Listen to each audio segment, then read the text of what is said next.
I sat there half of the morning with my head down like this. It was now, I look out. And I look forward and I could see that flak up there. And I'd see a group flying in it, go out the other side, parachutes coming out below. I thought, Lord, we got to go through there. And I was kind of flak happy. And I guess I can get me through it, Lord. I got to have some help. And he did. He did. We flew out on the other side, didn't get a scratch, anybody. But it was a black cloud. You practically had to go on instruments to get through it. You see a red flash when the shells go off. But we were blessed. Our angel was still with us. We got through that and went on back, but I was a nervous wreck when we got back on the ground. I was really, really in a mess. But I said, oh, you can't let this happen to you. No way, you can't let it happen. You got 11 missions now, you got 39 to go, and you're going to get them. Good Lord willing, you're going to get them. I was the only man that I know of that spent a month in the hospital and went back to flying status and finished up. Flew 39 more missions. Would people just not go back to flying status at all, or go back and not be able to get through it? Most of them weren't able to do it. There was old Bob, what's his name? You reminded me of Captain Mitchell, big and red-headed and freckle-faced. He's from Dallas. He was a pilot in our squadron. And his airplane had been tinkered with by someone, a saboteur on the ground. And we had 2 or 3 that cracked up on takeoff with the gear collapsed. Left side gear would collapse. And just before they broke ground, it would collapse and go down. I got a picture of one I was in that did that. At 24, laying on his left wing, out there in my garage, on that big board I made. But Big Red was flying that, and that gear collapsed, and he had a full load of gas and 10 500-pound bombs in it. And when it did, the airplane stopped so quick, the impact of it, he went through the windshield. It laid his scalp over from about here all the way around one side of the other. Maybe it was this side. Laid it open and laid it back. Left his brains up there just under his skull. And that's the way they got him to the hospital. They thought he was just going to die and be incapacitated or crazy or out of his mind, but he wasn't. He was tough. But he never flew again. I took him up with me one day, and I was just out buzzing around. Didn't give it a thought, and he was sitting over in that right seat, and not. We called him Big Red. I said, Big Red, you okay? He said, let's go land. I said, okay, I'm sorry I did this. I just wasn't thinking. No problem, he said. But they wouldn't send him home. They kept him over there for months doing nothing. And old Harrison wouldn't send him home. I never had liked him much since then. Of course, he didn't like me anyhow. I was one of those troublemakers, I guess. Just never got caught. Something like what happened to you, getting that motley crew assigned to you down at Valdosta. If that had happened to me in Italy, I'd told him, I said, you take it and go shove it. I'm not going to do that. And I would have gotten away with it. I said, give me some people out that would work. These guys won't work. All they want to do is drink beer and whiskey and gamble. Give me some men out here if you want to get anything done. or else I'm out of here. And they worked it out with him. But you can get by with that in combat.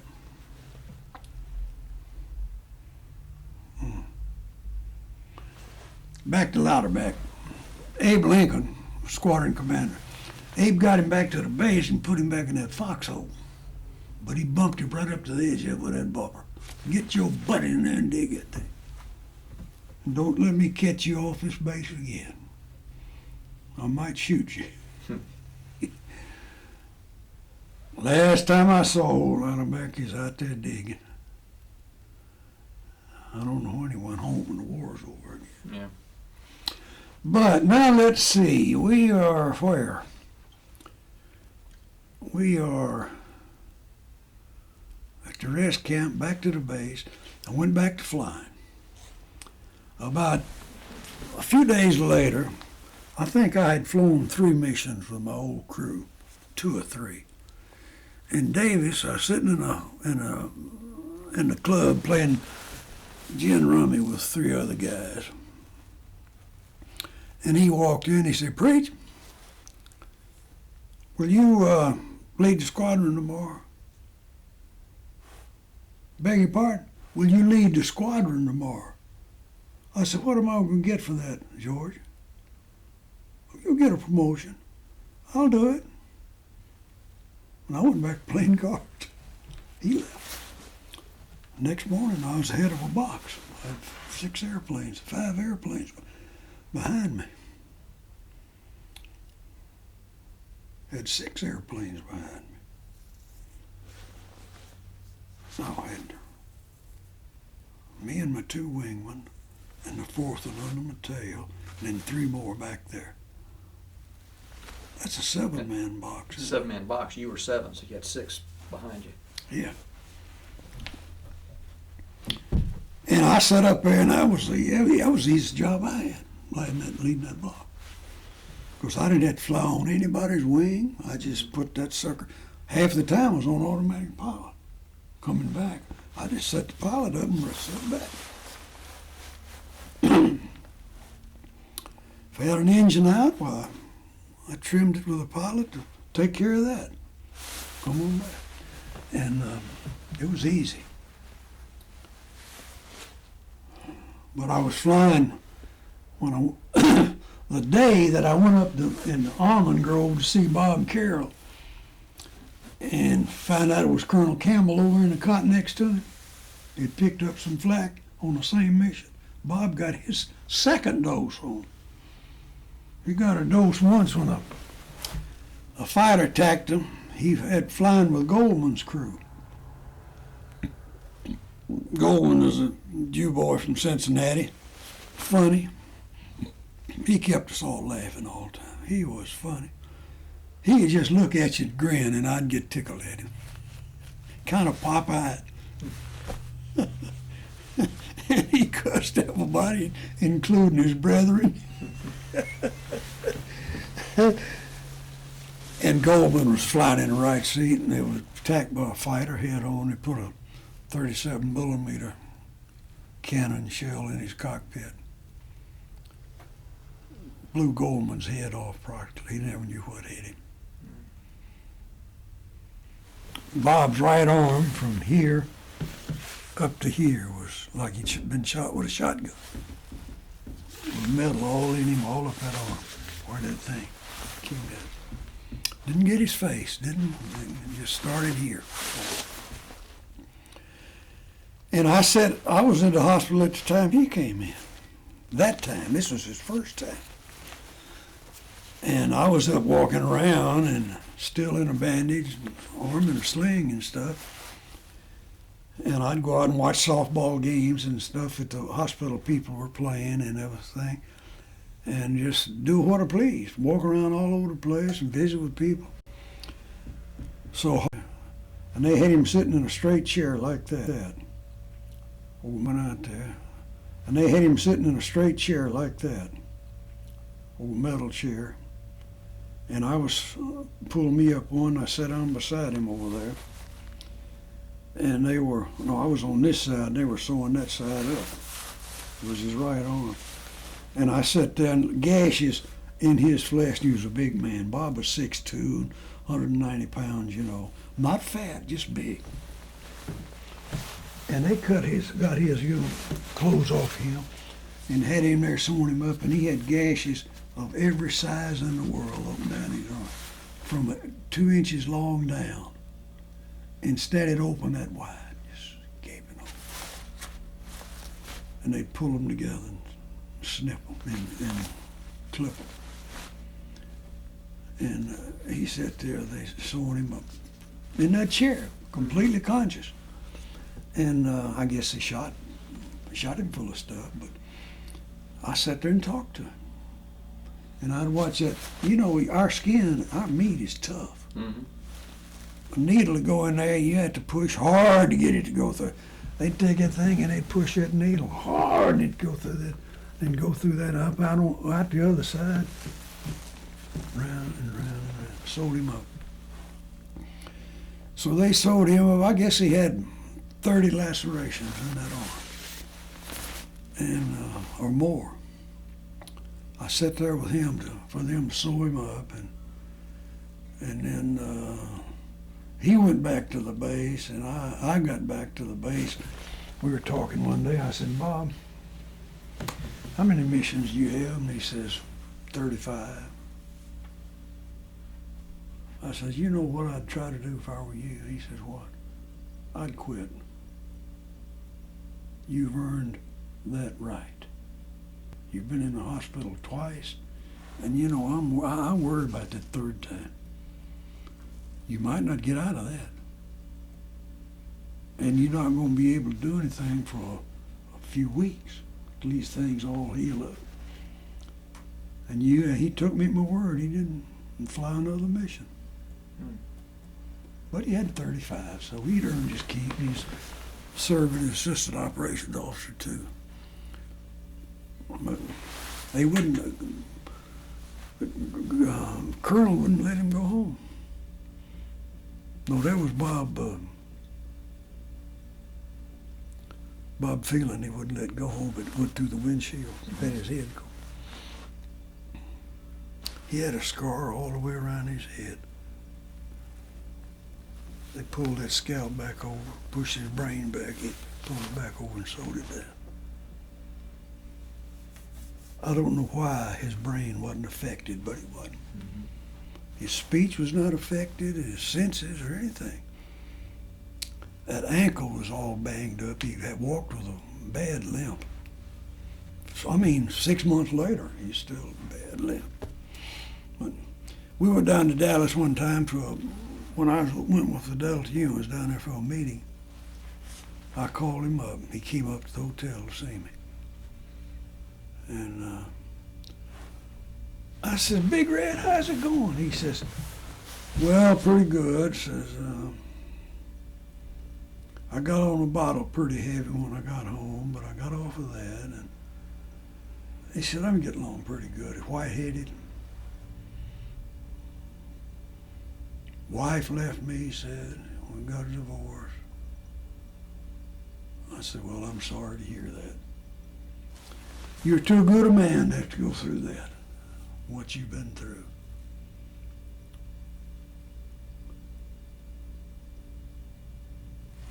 Richard Phelan, Phelan. Call him Big Dick. Richard Phelan, Big Richard. Well, now let me see now. Where did we go from there? I remember I went up to Fojo one day for something at that base where at the hospital where I was. Oh yeah, my navigator, the crew I got had a navigator on it from Kansas City. His name will come to me in a minute. And I remember one night we had a dance, and we were in some hotel, and he was dancing with a whack who must have weighed, this guy, he was about my size, 135, 140. And he got that big gal and got the jitterbugging with her, and he put on a show. he'd twirl and then he'd sling himself away from her, and he'd slide just like from here to that wall on that marble floor. Then he'd come grab her. He'd go, we laughed when we heard, well, he got a piece of flak right in his mouth. He's down over the bomb site, dropping bombs, getting ready to drop his bombs. And that piece of flak came through and went through here and cut one jugular. And he got back to the hospital, and we got back and everything, and 2 or 3 of us went up to see him, and he was just like a ghost. He was real sunburned, but he was white as a sheet, motionless. And I said, "Nurse," she says, "he's not going to make it. He lost way too much blood. When they cut that jugular, they said he pumped his blood out and nothing flat." But this was the afternoon, I think, after he went in, after that mission, late in the afternoon, I flew up there, went in to see him, and went back to see him a couple of days later, and that bed was empty. I said to the nurse, I says, "Where's, what was his name? Come to him in a minute." But he was funny. But he was on a crew that Floyd Redmond's crew that I had inherited, because Redmond got sick and he was in the hospital for months. Finally got out and got well and finished his missions and came home a captain like I did. But I took his crew, and Davis asked me to, says, "Take Redmond's crew." And so Jack Cowan was the co-pilot on his crew. So I, of course, inherited him. And we'd flown 2 or 3 missions together, and 2 instances I remember. One was that I was flying on the leader's wing, and Bob Davis, I guess, was flying it. Not Bob, but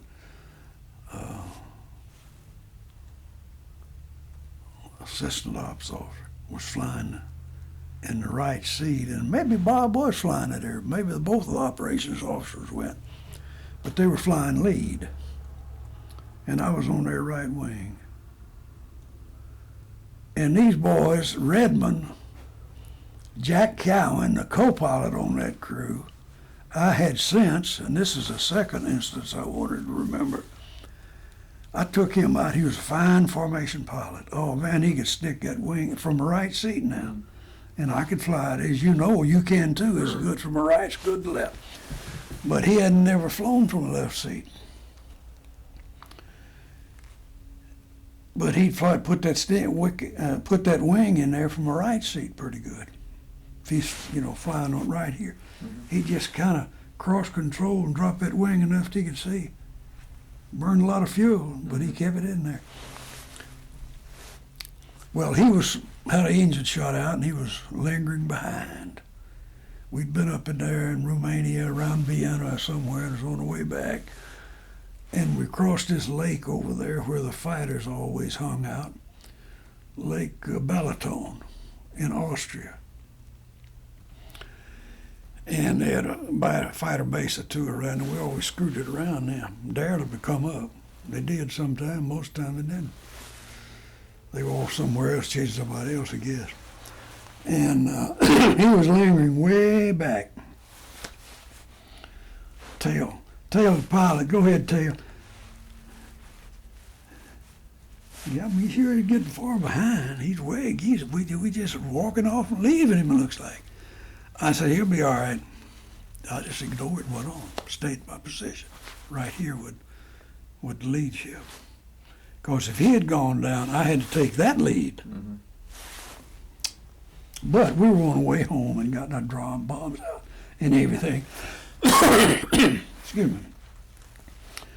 But finally, they just nettled me like I got tired of hearing it, and I just went back. We were within a couple of hours of our base, over Yugoslavia, but it was nobody down there with some scattered Germans and the partisans were trying to take care of them. So I turned around, went back, and got on his wing, and I said, Jack, how much fuel you got? He said, let me check. I said, drop your nose now. You got to get your nose down about 5 degrees to get a correct reading. Roger. So we got about 600 gallons. I says, good, see you back at the base. And I just pulled away from him. I was sitting right there. And sitting there talking to him, I got really too close. I almost got in his draft. And it was sucking me down. And I started pulling. Nothing happened. I pulled some more. Nothing happened. Finally, I just yanked that wheel all the way back, and that airplane pulled out of it. I never said a word. Nobody noticed it but me. And I hadn't mentioned it to anybody, but I got close to taking 2 airplanes down. And another occasion was, before he got to be the pilot of that crew, I checked him out in the left seat. And I got a new co-pilot. Don't even remember his name. Bill Darnell or somebody, maybe. But I took him up one day and put him in the left seat, and I said, okay, let's go. Let's shoot a few landings. And I was shooting them right there on our own base, you know. We didn't fly a mission. Everybody was on the ground. I made about 5 passes around that field with him. And we just fly a pretty more normal pattern, you know, climb up, make a climbing turn, go up to 500-600 feet and come on around. And he kept overshooting the runway. Runway's here, and he kept doing this. About the second time I do it, I said, Jack, do you see that runway down there? He said, yeah. Why in the hell don't you turn on it then, instead of going way off out here in the country somewhere? Now, you quit letting this airplane fly you fly it. Made him mad as the devil. I knew it would, and I knew he'd correct it. He did. Next time around, perfect lineup. We're doing touch and go. As soon as we hit the ground rolling, I'd pull the flaps up 20 degrees. I says, go. He'd go. Well, pretty soon the tower called. Graves, go ahead, tower. What are you doing? I said, I'm flying in this airplane.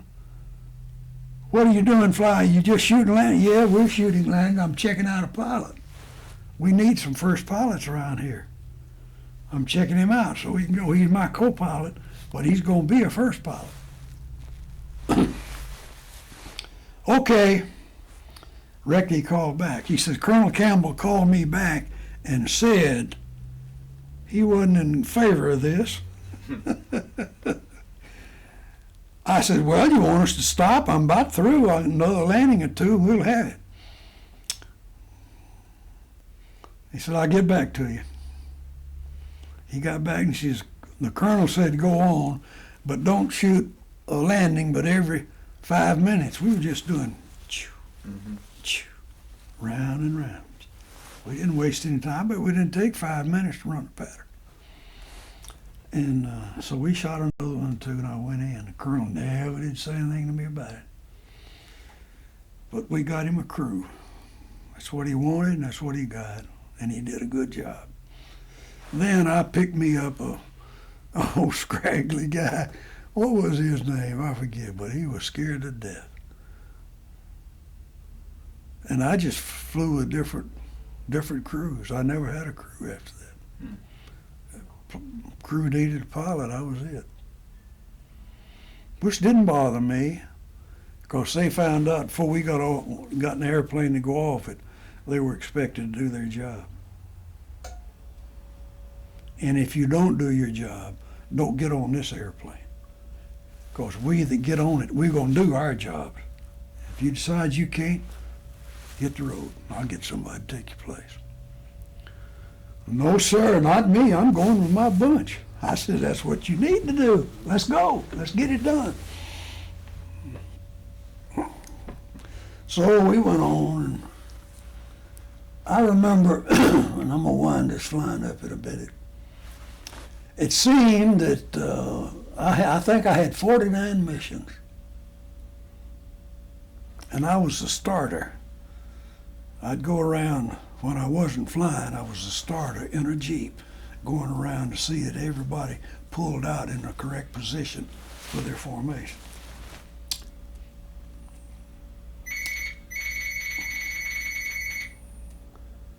I was a starter.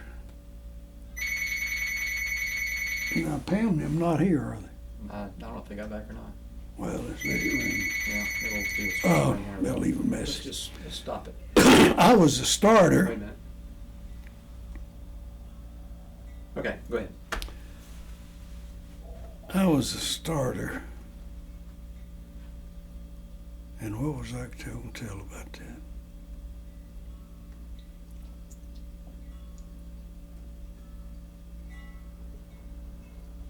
Well, I'll tell another story.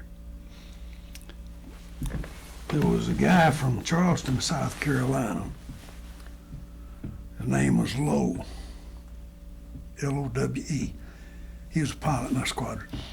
And he was a starter that morning. I was taxiing out, and I thought the right side of that airplane was kind of dragging back.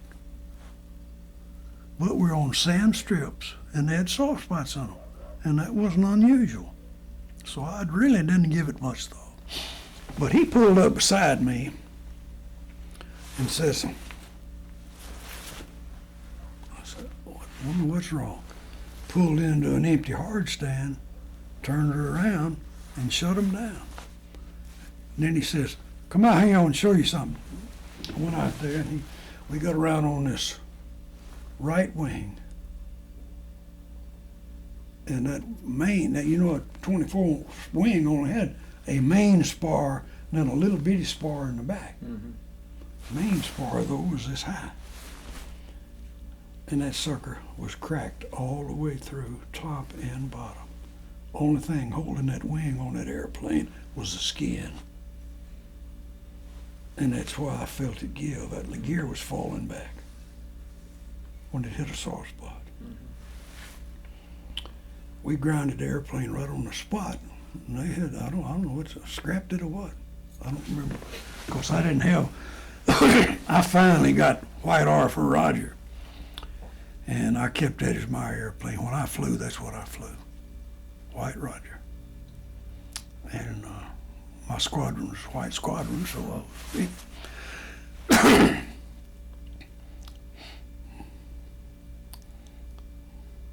But Jack Cowan was a fine pilot and a fine formation pilot and cool under fire. He didn't get rattled too much.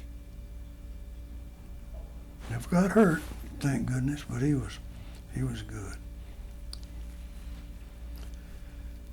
So I went out from a 49th, I was started, I'm back where I was.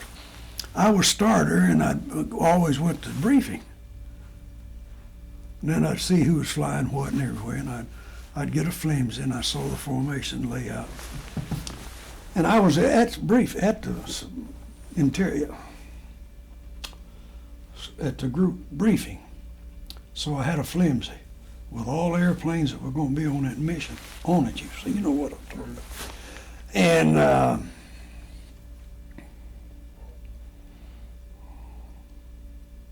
but I told you the story about the wing spar. What else was I going to tell you, Bo? I don't know. When you were the starter, where you were going.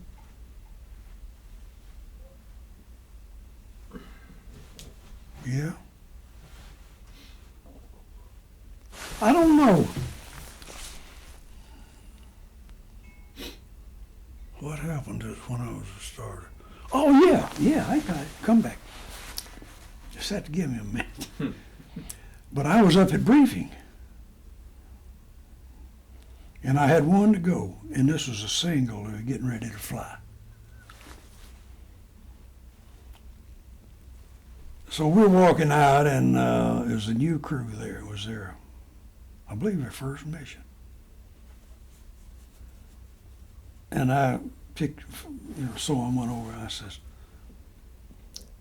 how about you sitting this one out? I'll fly in your place. Oh, no, man, it's my first mission. I said, it's my last. He said, really? I said, yeah, I got 40 then. Got one to go. So he agreed to it. So he stayed on the ground, and I got in the pilot seat, and the pilot got in the co-pilot seat, and I flew that last mission. that way. Davis was in town. He wasn't even there. But he had assigned me a starter, and he knew it'd be done and done right, and I'd get them off in the right sequence and all of that. And so he and Abe, I guess, went to town. They went together a lot. Two little old guys about the same size. We call them the Runts. Squadron Commander and Squadron Ops. Abe was about 5'4", so was Davis, 5'4", 5'5". They flew and got together in training in a basic somewhere.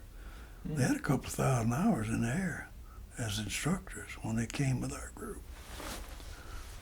Because they were both first lieutenants when we went over there. And then Abe made captain quickly thereafter.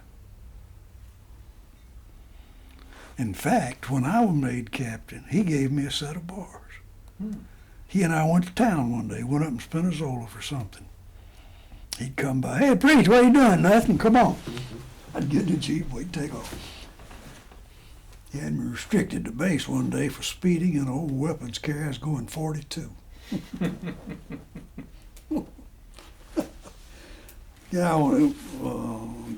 Guy on a motorcycle, little Indian putt-putt, came chugging. Here we go. Is it doing it? It's doing it now. So you're on a guy on an Indian motorcycle. Yeah, and he pulled up and stopped me, and he said, "You're speeding." I said, "I'm what?" "You're speeding." He was hair-lipped. And I said, "Well, how much was I speeding?" He said, "You were going 42 miles an hour. And I had 3 other guys in there with me. We'd been up to Foggia to see about getting some of the nurses from the hospital to come down there to a dance our squadron was going to give. And we were on the way back to the base, and we on a gravel road, and every bridge is blown out, so we had to drive across the creek. And I just come out of a creek and speeding up a little bit, and here you come, I think, put. He got out and came over there, and the rest of the guys, they were looking at him. And he started trying to talk, and he couldn't.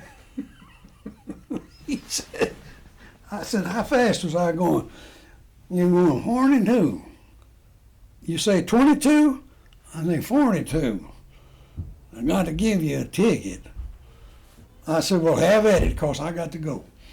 He wrote me a ticket. And I forgot all about it. About a week or 2 weeks later, Abe came up in the house one day. He said, "Preach, where were you in that weapons carrier when you got a speeding ticket?" I said, "Well, what speeding ticket, Abe?" I said, "You know that guy was hair-lipped. He didn't know very well." He got to laughing. We weren't laughing at the guy. We were laughing with him because he's trying to laugh too. He thought he was so cute. And he says, "Well," he said, "now you got a ticket," and it got down to the colonel, and I gave you a verbal verbal reprimand for that. I said, "Yeah, you did." But he says, "Colonel Atchison says that's not severe enough." I said, "Really?" You know, Colonel Atchison hadn't been long, just put my DFC on me. Got a picture of it in town. And he said, I got to reprimand you more severely, so you're restricted to the base for a week. I says, "Good, I won't have to fly missions." Didn't say that. He says, "By the way, where's your jacket and hat?" "Oh, in the house." "Well, go get them." I went and got them. He said, "Put them on."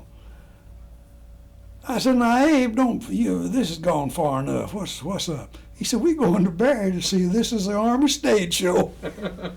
I said, "I can't go." "Why not?" "I'm restricted." "You just did it." Well, he got to laughing, and I got to laughing. He said, "Get your butt in here, let's go."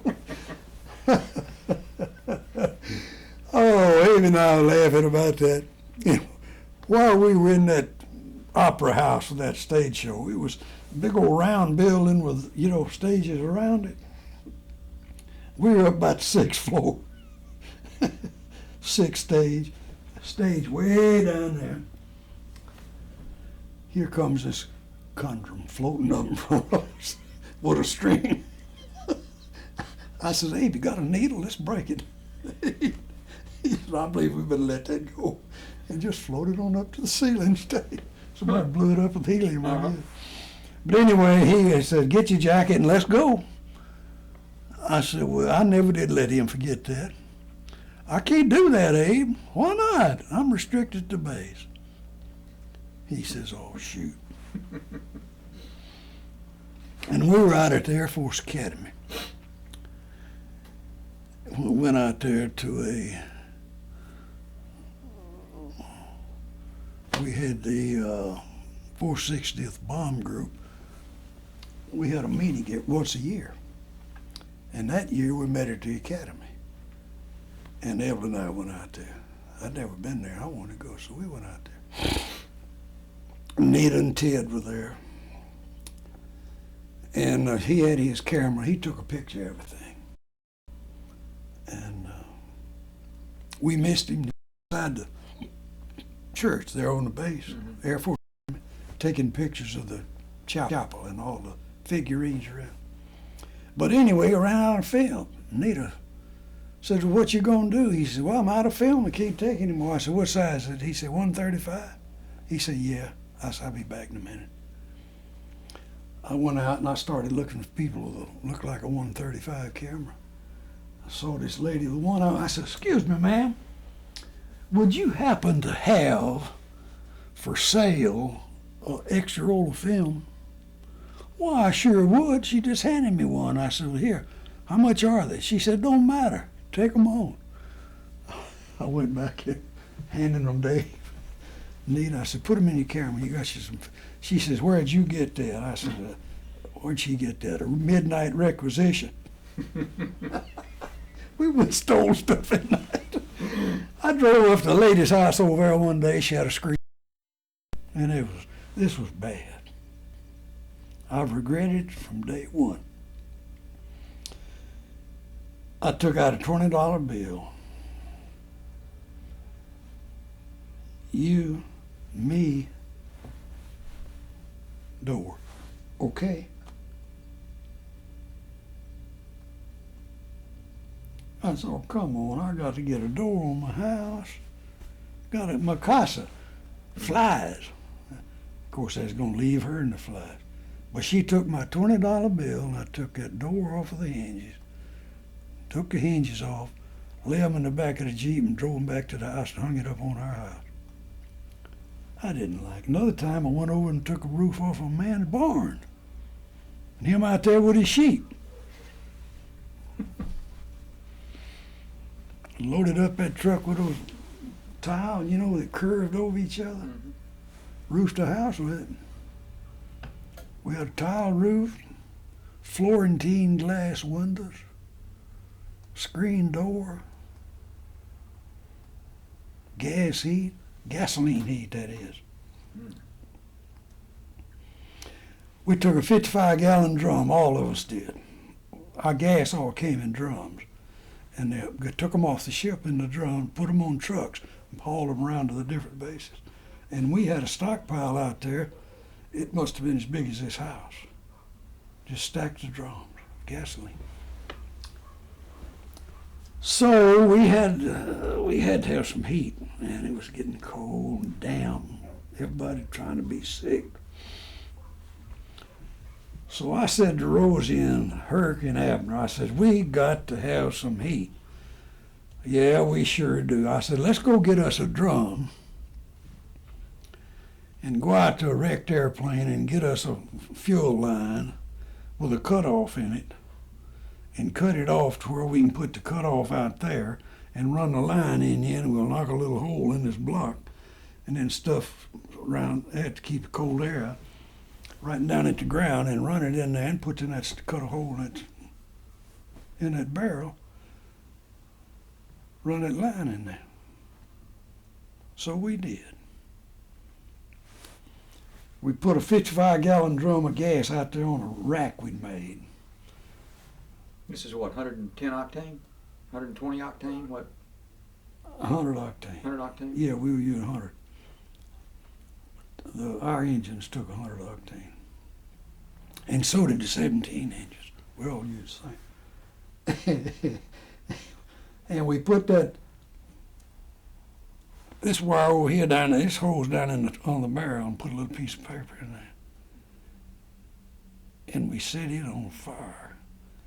And then turned a drop of gas in there to it. It'd flare up, and then we'd open the gas valve. Light the fire. Oh man, in a few minutes they was singing a song. Bottom of that barrel getting real hot down there. Oh, we sat around and kicked our boots off and got our feet off.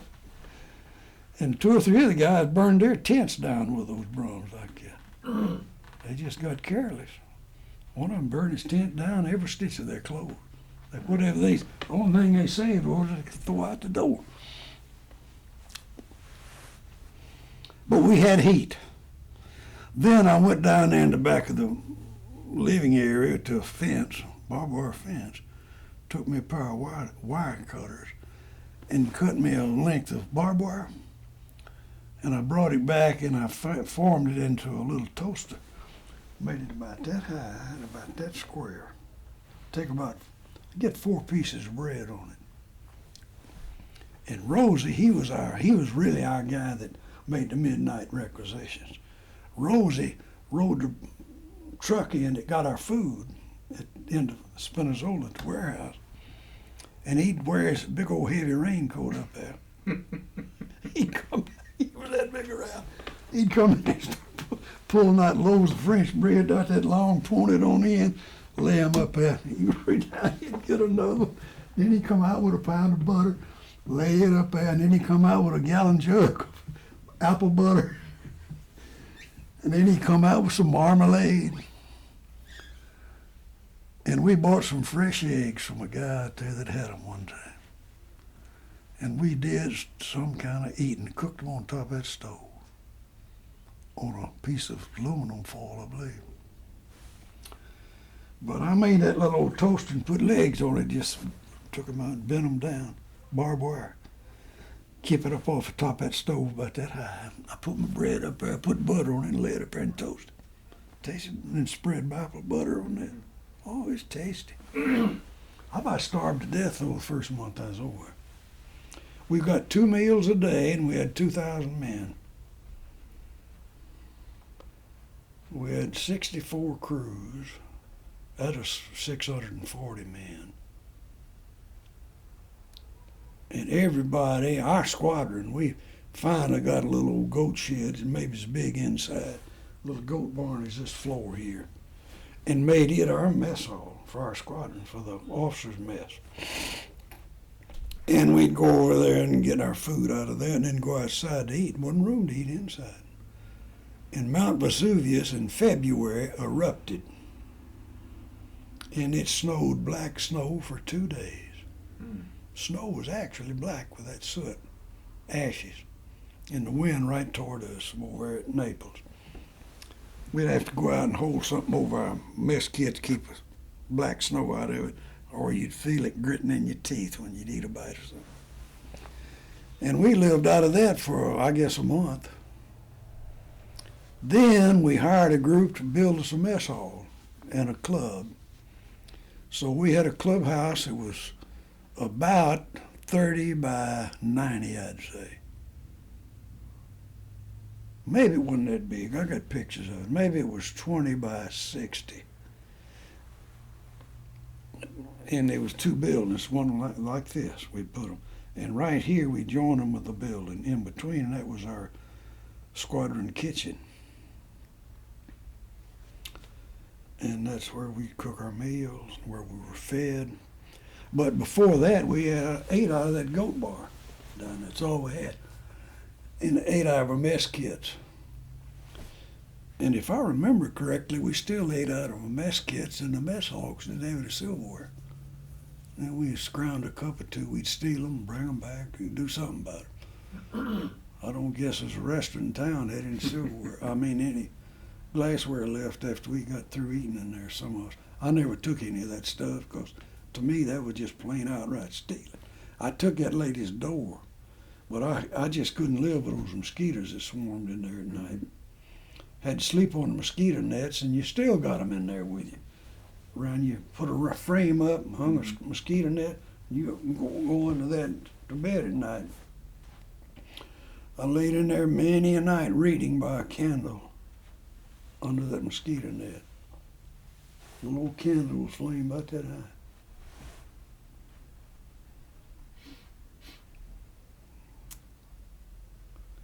In the back, we built an offset about 8 feet across. The building was 30 by 30, 20 by 20. 20 by 20, I guess. 400 square feet. The house you built? Huh? The house you built? Yeah, we had got the Italians to build it. Mm-hmm. We paid them for it.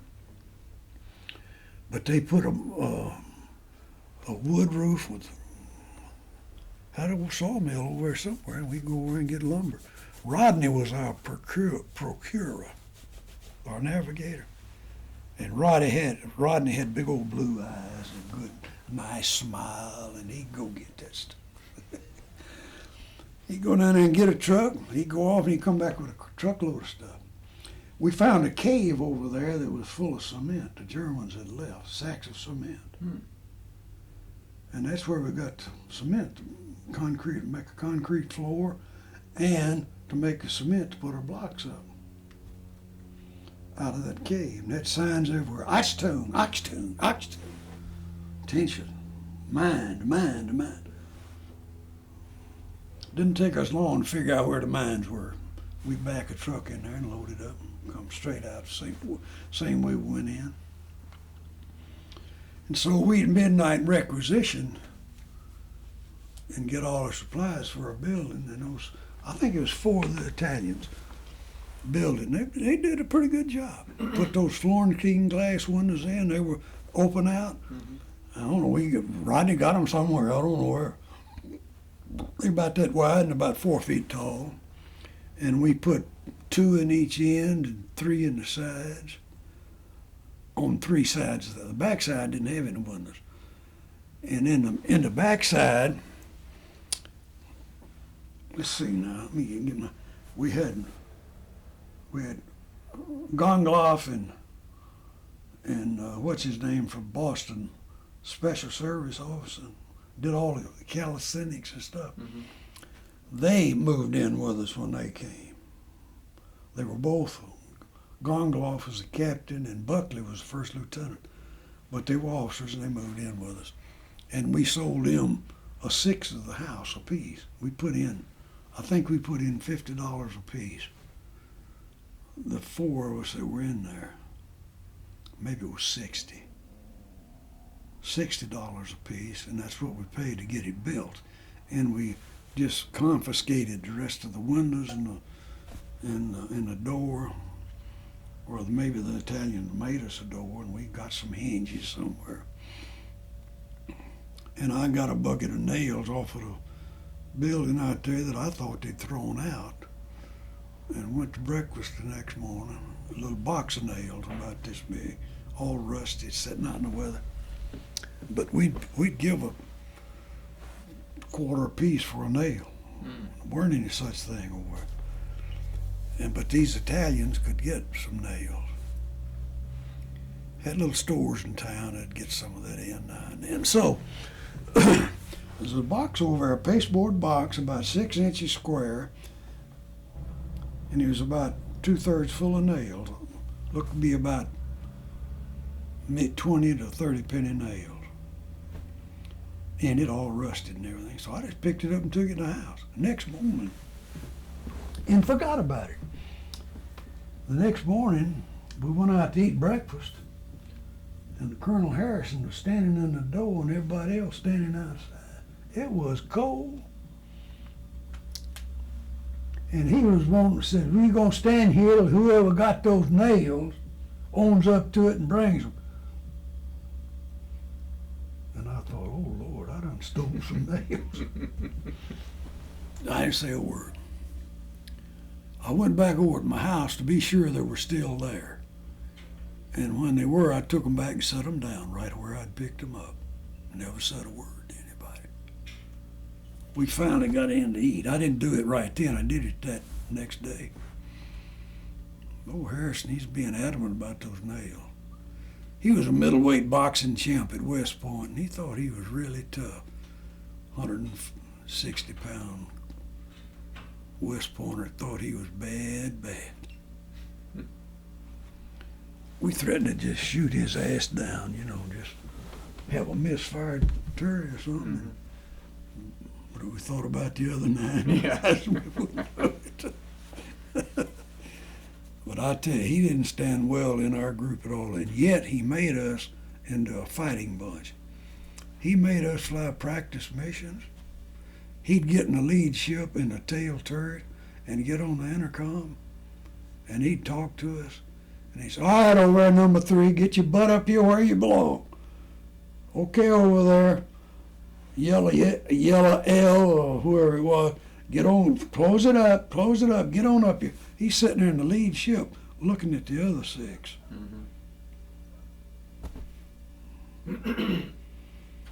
He was rough. And we were out at the Air Force Academy. No, out at Savannah that time. Out at the Air Force when we flew the B-24 in, that All-American. And he was there and I was talking to him. I said, "Colonel," he was retired 2-star general then. I said, "You was mean as a snake." He grinned. But I said, "You know something? You made us a good outfit. You rode our butts till we got good just to get you off our backs." And we did. We'd fly it. We'd just scare people to death in formation. We'd just sit there, And then we got to the States up at Smyrna. And we had a 3-ship formation one day. And Major Scheidel, who was our squadron commander at Smyrna, also a pilot, he was sitting in the right seat of my airplane that I was flying, and Mills was back between the seats. I'd fly a while, Mills fly a while, but Mills and I flew just alike. We flew it tight. And I'd get in close, and this guy'd start wiggling. The lead. He was leading the 3. Yeah. I was on his wing. And it forced me out.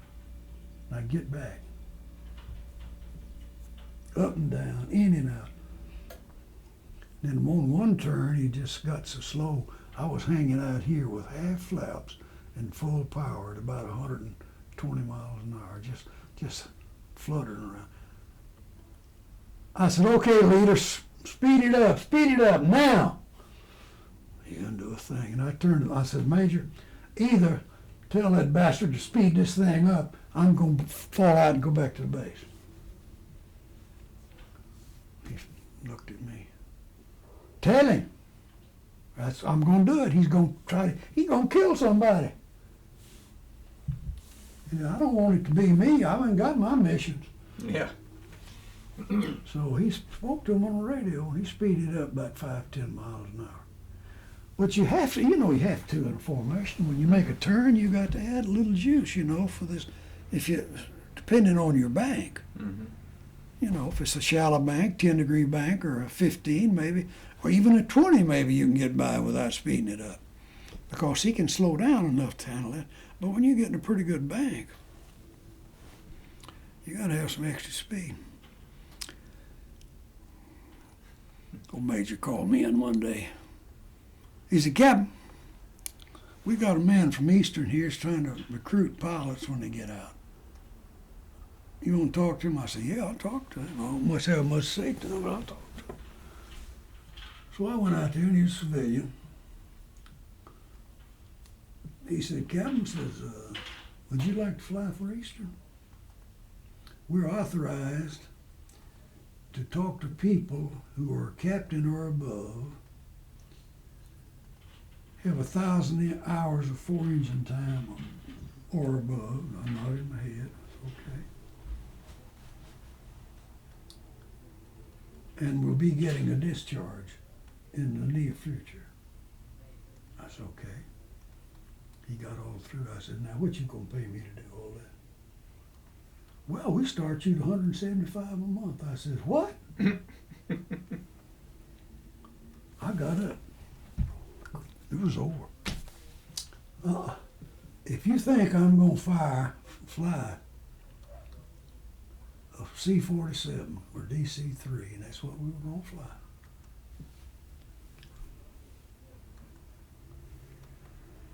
And I've been used to 4 fans out in front of me, not 2. But I could fly 2, but I'm not going to do it for no $175 a month. Or what? $275. $275 a month. No way. I said, I can go home and I can freelance in a Piper Cub and make more money than that.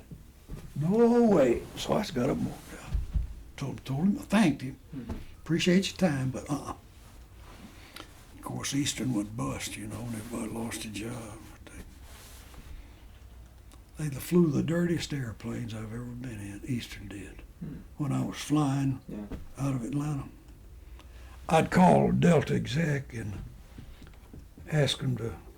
I said, I've got to go to Birmingham tomorrow morning.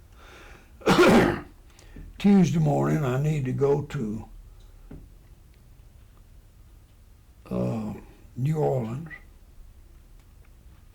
or Jackson, Mississippi, or something. I'd give them my schedule for the 4 days.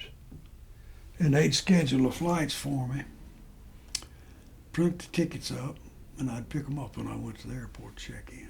They'd tell me which flight I was first one to go leave on. But I never knew what I was going to fly on. And I flew a lot of trips I made, I didn't even get on the Delta airplane. They weren't going where I needed to go.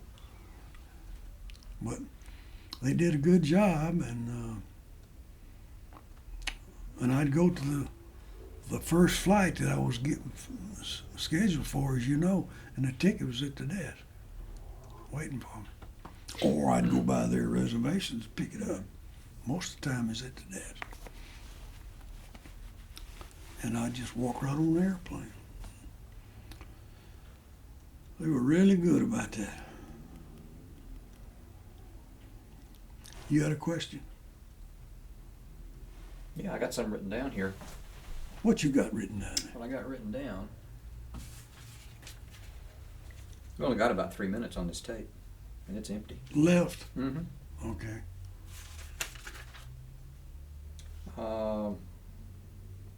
What'd your brothers and sisters do during the war? Ralph was in the bread business. He was a bread distributor for Wonder Bread. And he ran that operation in Union City, which served several towns around there. They had 6 or 7 routes they ran with 6 or 7 trucks and drivers. And he supervised all that. When a driver was sick, he took his place and ran his route. And I've been on him on different routes when I got out and went up there to see him. He'd be going on his route. In fact, we went and played football in Union City one night, and he went to the game and watched us. And we beat Union City, I think it's 7-6. Anyway, I went to spend the night. Mr. Herndon went by his house and let me out of the bus. And I went in and went to bed. Got up at 2 o'clock, got on that truck. I couldn't even pick up a carton of bread. I was so tired. Played a football game, 2 hours sleep, up and going again. And he did that until we went into airport business. So was he too old to go in the military, or? Yeah, and plus he was married and had 2 children. Plus his company kept getting him deferred. Oh. Being in the food business, that's what happened. Somebody had to get food out there to the people. And we had 17 million men in uniform that had to have food. Somebody had to parlay that out. And Russell, he went right into service right after I did. And he went back to TVA with his old job and maps and surveys in Chattanooga. And they bought a home up there, and that's where they lived until he moved to Paris, and when he joined us. And then we opened an operation over at Union City, and he moved over there and got an apartment on the base in one of the barracks. They'd made them into apartments, and he and Marion and the children lived over there while he ran that operation. And when we shut it down, he came back to Union City, and we bought him a house over there, And back to Paris. back in Paris. Yeah. Yeah. Wasn't he in the reserves or the Air National Guard? or Yeah, something? he was. He was they sent him to Texas and helicopter school Oh, after he got out of service. And then he flew the general in charge of the Tennessee National Guard. He was his personal pilot in a helicopter. And he went to in and out of all the training camps every summer. And he flying the general around. And then he was in the reserves. He flew some there. He told me one time he had 4 checks coming in from the military every month. that's a deal. Is that it? It's right at 2 hours. Well, Is it recording? Yes, it is. Okay, you're on. okay. Yeah, I was talking about Billy Sunday. He was the youngest boy. Ralph was the oldest, Russell next, then Evelyn came in there, and then me. And I was in the middle of 7 kids. And Ralph was 6 years older than I, and Russell was 5 years older than I. So he's 88 now, and of course, Ralph passed on a couple of years ago. He was 88 when he died, I believe. And he and June had married. June was the widow of his best friend and business partner in Union City, Tennessee. And he sold his house out on the lake and moved into her condominium, which didn't have any yard much. And he spent a pretty good little sum of money on that and added an enclosed room on the side. And he and June lived there until his death, and from a stroke. But anyway, back to the beginning. Our lives were kind of built on the order of succession. So the next oldest child moved on up in age and responsibility. Then everybody moved up. And Ralph, being the oldest, he was Dad's right-hand man, and Russell kept everybody laughing. He couldn't work. He Ralph said, sometimes I just wanted to kill him. And they did. They had a few spatterments, as Blake Mayo would say. They would have a fight or two and every now and then. And they got to be kind of the talk of the neighborhood. Our Uncle Ed Sanford, that lived about 200 yards from us, to the line between the farms on both sides of the road. They used to talk about, they called Russell Shag and called Ralph Ralph, but Ralph and Shag, they'd get meat in the cotton patch someday and tear up a bunch of cotton. Daddy'd come over and just read the riot act to them, get them separated, get them back to work. And I was coming along 5 years later, and naturally I watched all of that, and I remember going between them, and they'd be out in the horse lot fighting, and I'd run between them, and they'd throw me out of the way and go at it again. I'd get scared and get afraid they're going to hurt each other bad, and got to crying. Mother'd hear it, she'd come out and say, "Now y'all cut that out." They just get out in that mud, out there in the horse lot. They just fight. And they'd claw and kick and carry on. But my first job on the farm, I guess, was pumping water, as I mentioned yesterday. And next job was, right after that, was bringing in firewood for the cook stove. And we had to go get that wood cut it up and split it and stack it. Or we went and bought it already stacked and bought it by the cord. Brought it home, stacked it out there beside the back of the smokehouse. And my job was to go out there and get an armful of wood and bring it in, fill up the wood box. Well, when I was 2 or 3 years old, I started doing that. I would bring about 2 sticks in the beginning. Then I could get an armful later on. So that was my job in pumping water. Why, that steel handle pump out there, about that long, the handle, and I'd jump up and catch it and pull it down, hold it down, and pump water in the bucket hanging over the spigot down there. So that was a job that I had to do. And Ralph and Russell they were pumping one day, and I was out there watching. You know, I was into everything. And they got to fighting across that pump handle. And it got out of their hands, that cast iron pump handle, about that long, came up, hit one of them, I think it was Russell, and broke it, chipped his front tooth. Oh, he tried to die. But hey, we went on, and we'd be out in the wintertime. You know, in truck farming, you never had any time off, winter or summer, except when the weather was real bad or real cold in the wintertime. So we always had a job, had something we had to do.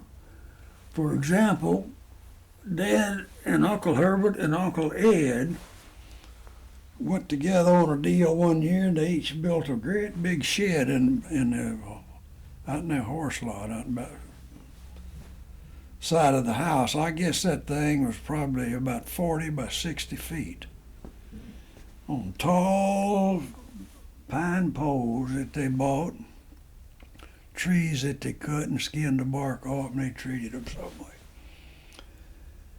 And that's where we stored all of our hay. We had a corn crib in there, and all of our equipment, our tractors and plowers and cultivators and disc harrows and section harrows and all of that, we stored in that big shed.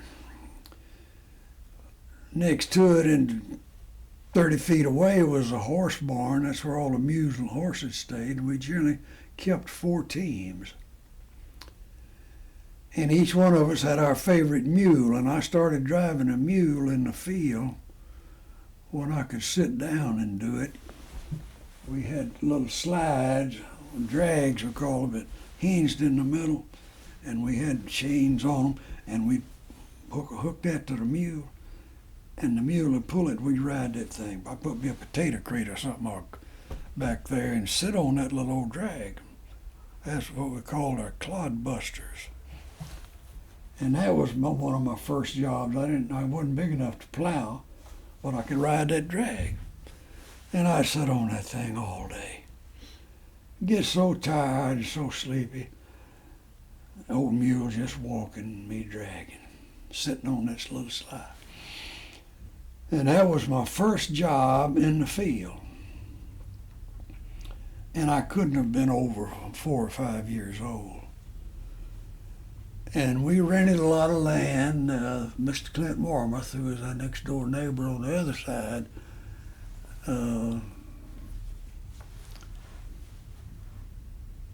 we rented land from him, and we rented land from the Estes family down in the creek bottom out by our church, and we just farmed. We had, I guess he figured he had 4 boys coming along, he could afford to spread out a little bit, which he did. And so I grew up walking behind the plow after I graduated from that little slide. We didn't use that too much. We used it just to break up clods in the middles of the road. And in truck farming, we didn't allow sprig of grass to grow anywhere. When you're growing vegetables, you have to keep the fields clean. And we were more vegetable farmers than we were truck farmers, but that was a common name, a truck farmer. And in the wintertime, we had a lot of hotbeds. We had to go and replace all the muslin, or whatever that cloth was, on those, and they were about 60 feet long, and some of them were double. We had a little rack down the middle of the bed, and it was 6 feet each way.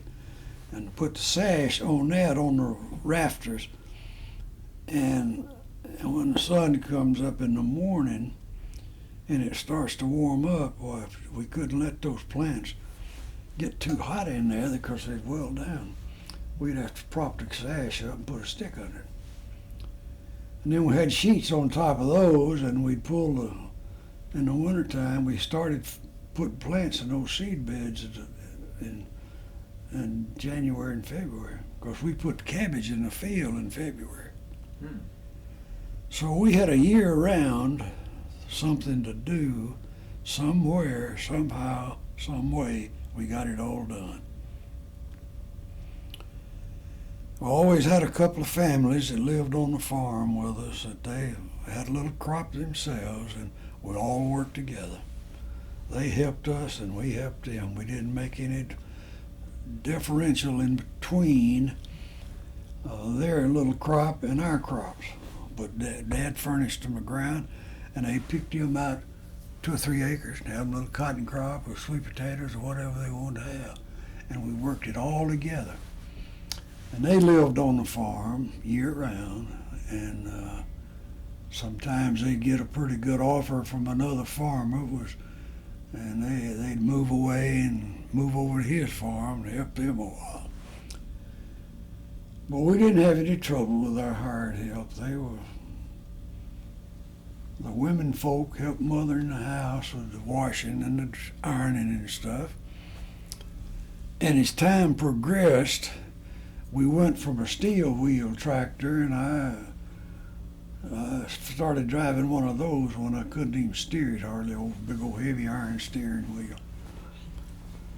And I remember one day we were down in Mr. Clint's field. We'd rented that section of his farm. It adjoined us, and you could see most of it down there from the house. And Mother watched me pretty closely. She knew Daddy would, but she wondered where her little boy was. And she looked out down there and couldn't see him, so she got a little closer and she could see me sitting in Daddy's lap driving that tractor. And I don't know how old it was, 4 or 5 maybe, 6, and not over that. So he said to me one day, he says, "Can you see that wheel down there? Have I covered this before?" No. I don't remember. Go ahead. You see that wheel down there, big old steel wheel, about this big around with steel rib in the middle so it wouldn't slide when you turned to cut a corner? Can you keep it in that furrow and just go round and round? Same furrow, stay there. We just kept cutting it up till we got the field ground broken. I said, "Yes, I can do that." He says, "Okay, well, grab it and I'm going to ease out of the seat." And he just got out of the seat and I sat down in it. And I'm sitting up here, I'm a big man. I'm a big dude driving that tractor. He goes all the way back over on our farm, back to the backside back there where some folks were working, and left me down there on that tractor. Mother happened to look out. She looked down there pretty often, I guess. She happened to look out and see that tractor going down there, but she couldn't see anybody on it. But it was moving. She said, "Oh Lord, where is Willie? Where is Preacher?" She got down there close enough to see me sitting in that seat. And she just went on back to the house. Because they had a pretty good understanding of how they'd raise their kids. And the girls helped Mama and the boys helped Daddy. They helped her at the house. So I did that, and then Dad might get me in that Chevrolet truck we had. It was a 26 model 4-cylinder engine, little old steak body on the back. Send me to town for a 5-gallon can of kerosene if he ran out in this underground storage tank. And I'd get up on the edge of the seat, head right on the edge, and looking through that steering wheel, and I'd go to town. going down there at the service station where we got our kerosene, and they filled up my can, and where's Mr. Willie? I said, well, he's out at the house, he's working. Who's with you? I said, nobody. Oh, Lord. Old QC Harmon and his brother at this service station. Lord have mercy. You be careful. Okay. I'd crank that thing up and head out. Go back home. And I used to think it was, that long, fairly long hill out there going out toward Jackson on the old highway out Main Street and down that hill. I used to say, how fast am I going to go down this hill? That little four-cylinder engine, on that little Chevy truck we had. And I'd drive down that hill and then go over and hit that gravel road, and I'd see if I couldn't go around a corner kind of quick, throw a little gravel, I'd meet somebody, and they'd give me the whole road, But I did that, and I helped Dad in that respect, and Russell and Ralph, Daddy and Uncle Herbert had a farm-all tractor between them, and we'd shift, go back and forth between the farms. Then in 1937, Uncle Herbert and Uncle Ed and Daddy, that was the three farms together, the closest to us. We were here, and Uncle Ed there, and Uncle Herbert there, and down here about a quarter of a mile, a little more, was Uncle Tal's farm. But he wasn't in on that. He had a little four-cylinder farm-all, a little old single wheel in the front, but he could plow with it. Had cultivators on it. So they plow with it. We had cultivators on our Alice Chalmers, 2-row. His was 1-row. So once in a while, Uncle Tal would come by and says, when you get a little time, I got a little piece of work I need for you to do down to my place. I said, yes, sir, I can be down there. I've got a little break after I got big enough to be figuring things out and setting the schedule and plan and everything. And I'd go down and work a half a day for them. No money ever changed hands. I'd fill up my tractor out of his tank if I got low, kerosene, and go on and plow his ground, and I'd go back home. So it was kind of a community deal with us, yet each one of the families had their own parcel of land of that big farm that they went together and bought. And they farmed together for the first couple of years or 3, and then the kids started coming along. They decided they better just split it up. So they got together and had a meeting of the minds and split that tract of land into 4 farms. It was us, Uncle Ed, Uncle Herbert, and Uncle Tal down here. 4 farms adjoining by brothers-in-law and brothers. And they farmed together for 2 or 3 years. And I remember Uncle Tal going to Florida one winter and rented some land and put in a tomato crop down there. He's gone 2 or 3 months.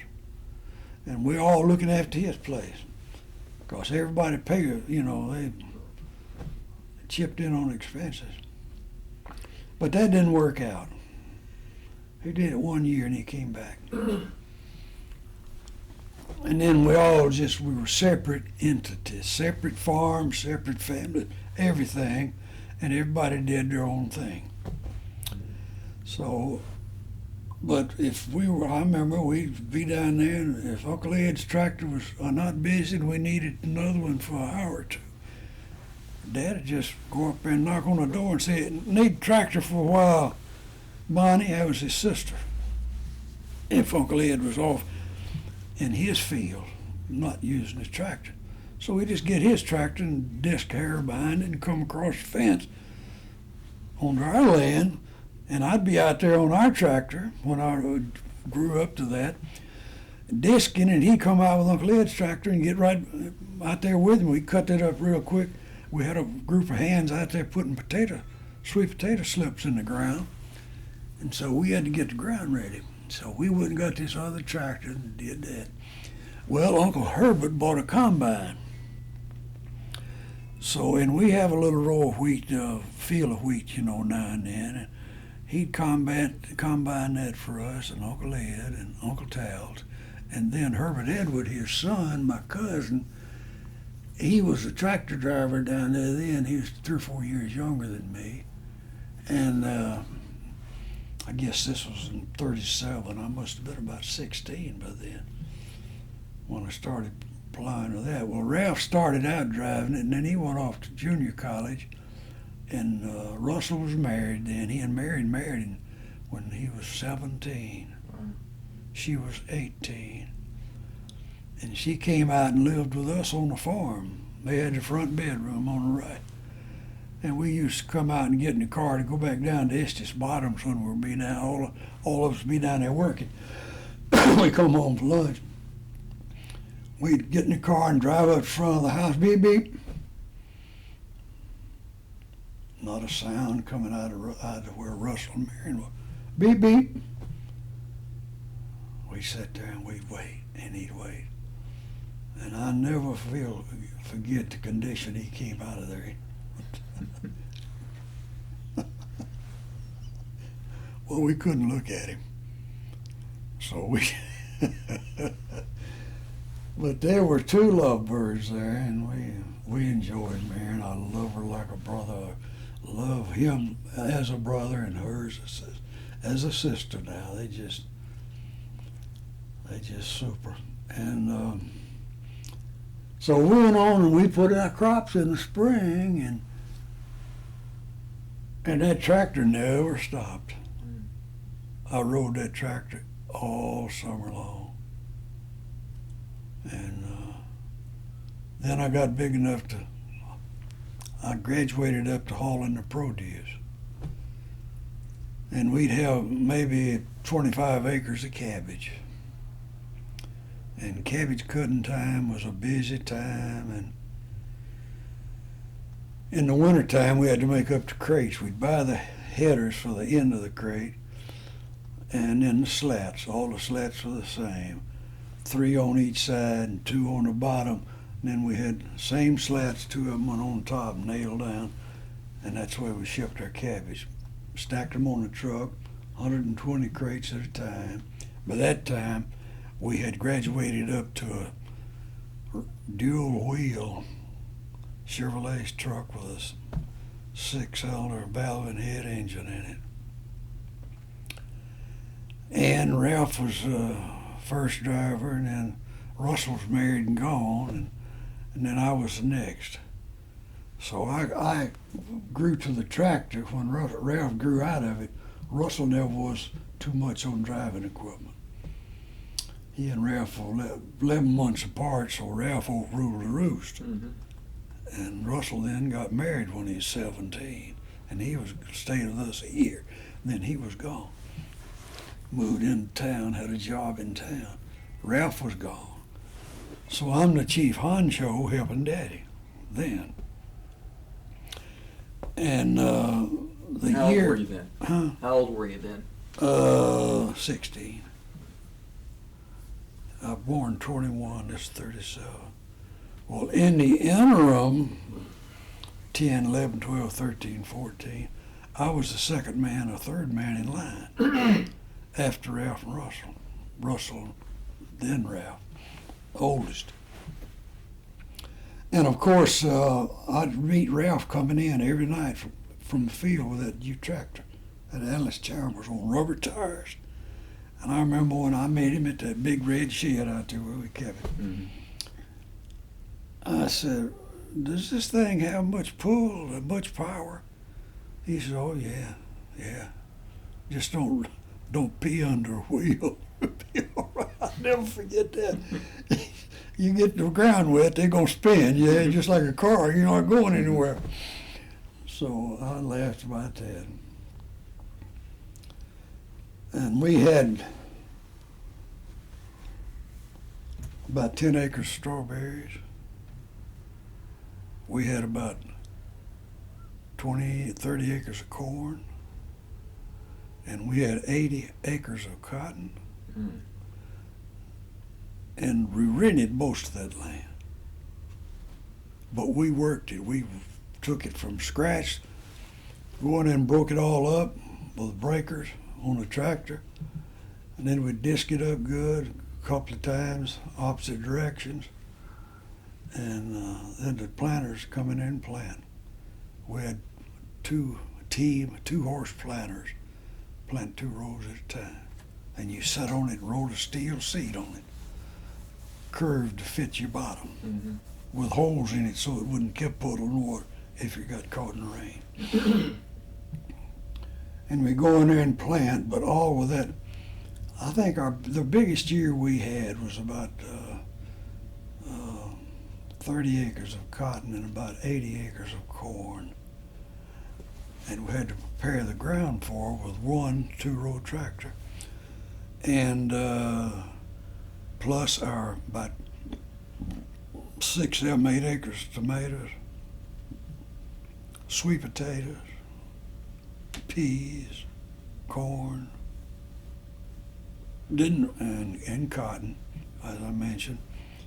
We didn't grow tobacco in that county, but Gibson County in Tennessee, where I grew up, was the number 2 county in the United States for diversified farming. We could grow anything we so desired in that county, except we didn't grow tobacco.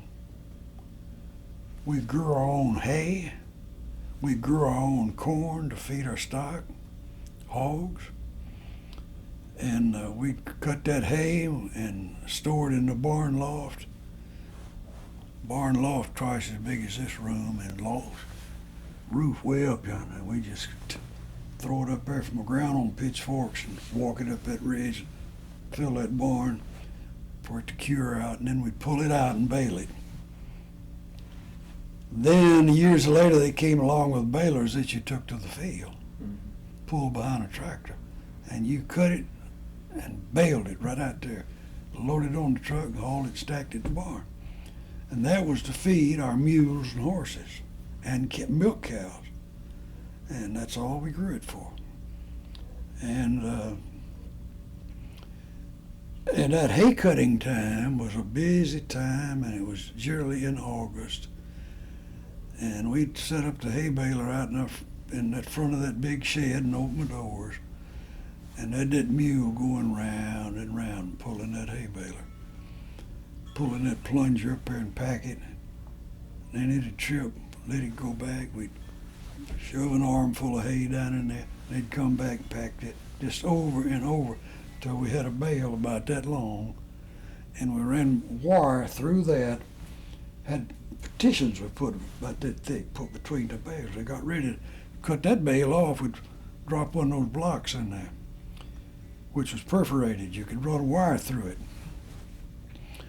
and it wouldn't catch it. It threw a gap that wide for 2 pieces of wire that went around that bale in the longitudinal area and back, and then that guy just pull them together and tie them while they were being compressed by this pressure with that mule going round and around. Well, that's one of my first jobs too, driving that mule when I was little. And I'd go around and step on that, over that neck of that thing. It came down from where the mule was hitched up there, and he was hitched to an arm out here, and he'd pull that arm, and it would turn these gears up here, and it would pull that plunger in the hay baler from back there, and it'd come up, and then it would trip, and it'd go back. Another armful of hay'd go in there. They'd come back and push that up. They'd trip and go back, another armful. I never did get that job. I graduated from driving that mule, going round and round, round and round. And it'd be Kate or Sue or Hattie or Sam or Kit, Ada or Red, all of them had names. And generally it'd be old Kit, which was my plow mule. Before I got up to the tractor age, Kit was my mule. And I'd go and catch her out in the morning, put the harness on her, and Ralph and Russell got theirs, the colored folks come up and they'd catch theirs. We'd go out of there with about 4 teams. at least 3. And we'd have had a 2-horse wagon, and we'd load it with plows and hook a few mules to it to pull it, tie the other mules behind it if we had to go down to the Estes, gullies, Estes far down there, which is about 2 miles, mile and a half. And we'd get in the wagon right down there. Get down there, we'd unload our plows and put our mules to them and go to plowing. And I always got a little bit aggravated with my daddy. He would go and put us in a tomato field, and we used 3 different plows in one plowing. I had big drags to go in the tomatoes because the rows are a little wider. And we had slides that we'd go in the cabbage field with, set 10 crates on them. We'd cut the heads and throw them in those crates. They got piled up, we'd take them up to the packing area and unload them, put on empty crates, go back to the field and fill them back and forth, back and forth. And that's the only thing that my mother ever did in the field. She'd come help us pack cabbage in those crates. Had to get down on her knees, take her head, if you had a leaf hanging loose on it, take it off and throw it out and pack them in those crates, row after row until you filled it up. And you wouldn't put it over that much above the top because I was the one that's nailing tops on them. And I had to get up there and stand on top of them to bend them down enough to get a nail through them to catch down there on the, nail that slat on that crate on it and close the cabbage up in it. And that was one of my first jobs. And I'd get up on that, and I remember one day somebody packed a head too high. You know what I did? I just took my hammer and knocked that part of that head off, cabbage head, so that slat would go down where I could nail it. And Daddy saw me. He chewed me out royally. Don't you ever damage a cabbage head like that. If you need to, take it out and put a smaller one in there, but don't chop it up. I never pulled a leaf off of a head. And one of my first jobs was suckering and tying tomatoes. I hated it with a passion. You go out there and you pull the suckers off. And that was before we learned that suckers produce fruit too if you leave them on there long enough. Or they'll supply a matting on the ground for the tomatoes to lay on and don't get muddy and rot. So when we stopped sticking them, we used to set them in the field, take the dirt bands about this long and 4 inches, and they'd fold into a square. And you'd fold them and set them at a hotbed. And you fill those hotbeds up with those dirt bands, we call it. And you put them in there, and then you screen dirt in there through a 1/2 inch wide screen. And with a rake, we'd run up and down, a wood rake. No teeth in it, and screen that dirt to get the lumps out, the grass, and whatever's in there. Because a lot of time we go over in the woods lot and get fresh dirt out of the woods lot to go in our beds.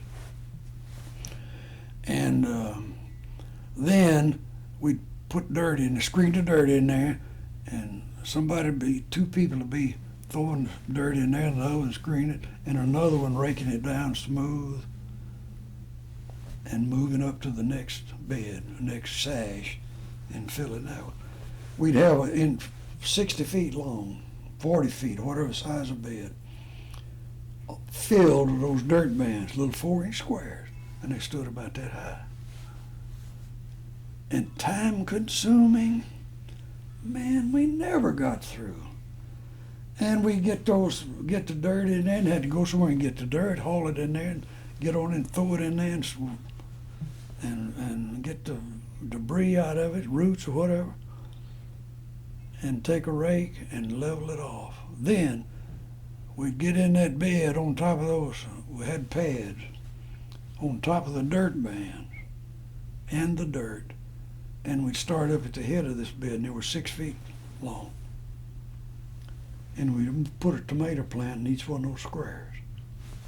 had little sticks about that long pointed on the end that we just whittled out of some. Mm-hmm.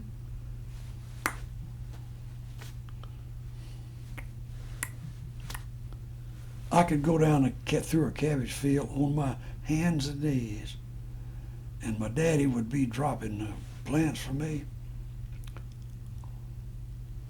But before that, I had to drop them for him, and he was down there putting them in the ground, along with maybe 10 other people out there putting cabbage out. And I'd push my daddy. He couldn't get them on the ground fast enough for me. I had a routine. Had the dibbler in my, you see the dibbler like you dig in the dirt, about that long, a spade on it about that long, curved. Mm-hmm. We call them dibblers.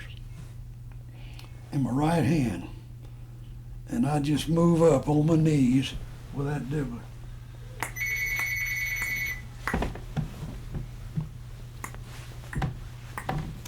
And I put the dibbler down and pull the dirt back with this hand, pick the plant up and Daddy and drop it, or whoever it was. Stick it in a hole and hit it with your fist and move to the next one. I mean, we could put some plants in the ground, my daddy and I. He had to get on me once. I couldn't get my distances right to drop them. I'd be dropping cabbage plants and setting out cabbage. Of course, I put the tomatoes out there in these dirt bands, Mm-hmm. and we had the furrows cut, and that was my job. I'd drive a truck to the bed, and there'd be somebody there loading another truck or whatever, and I'd go in and get my load and go back to the field. Somebody'd get on there and hand them off, and I never got out of the truck seat. I'd take a load and put them there, and they'd put them in the ground, and I'd go back at 2 miles back to our farm and our hotbeds, get another load, set them on the truck in those little 4-inch squares. Tomatoes sticking up about that high out of them. And we put that in the field, and before they got in the ground good, they'd start wilting.